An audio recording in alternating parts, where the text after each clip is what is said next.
তো সবাইকে জানাই হ্যাপি দিওয়ালির অনেক অনেক শুভেচ্ছা। तो चलिए शुरू करते हैं। হাই, তো কেমন আছেন? আই হোপ সব বাড়িয়া হো, সব বাড়িয়াই रहना।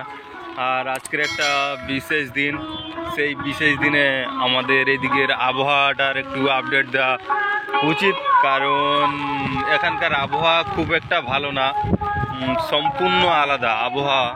আর ঝড়ো বাতাসও আমাদের এখানে বৃষ্টি হচ্ছে, আর সেই বৃষ্টির মধ্যেই আমি আর ছাতা নিয়ে বেরিয়ে পড়েছি ভিডিও করতে। আবহাওয়া খুব প্রচণ্ড খারাপ, সাইক্লোন হওয়ার কথা আছে, দুদিন ব্যাপী ঝড়ো বাতাস সহ বৃষ্টি হবে।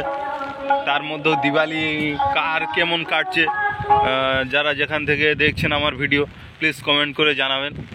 আর আমাদের এখানকার আবহাওয়াটা খুব একটা ভালো না, বৃষ্টি হচ্ছে খুব জোরালো, সকাল থেকে আগামী দিন থেকে বৃষ্টি হয়েছে।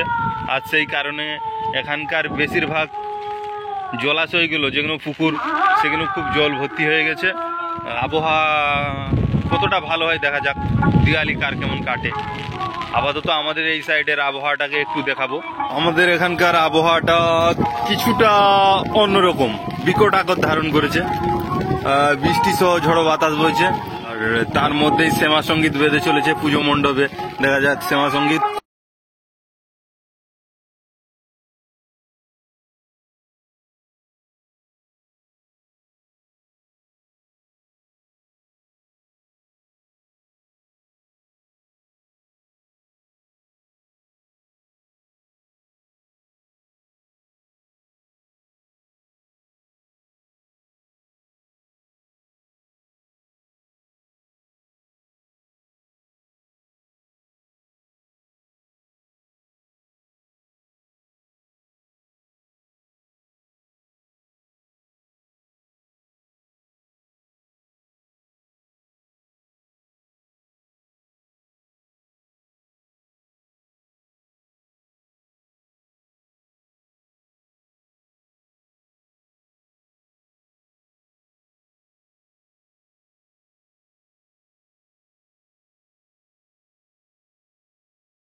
আবহাওয়া কারণজনিত বশত মানুষজনের ঘনত্ব এতটাই কমে গেছে যে রাস্তা সম্পূর্ণ খালি, মানুষ ভয়ে বেরোচ্ছে না বাইরে, কারণ বৃষ্টি হচ্ছে, ঝড়ো বাতাস।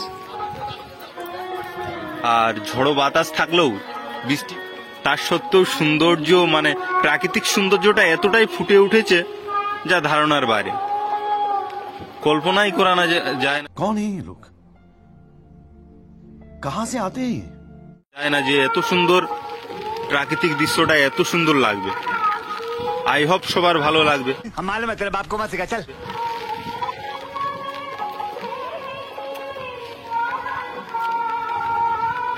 এখানকার প্রাকৃতিক সৌন্দর্য,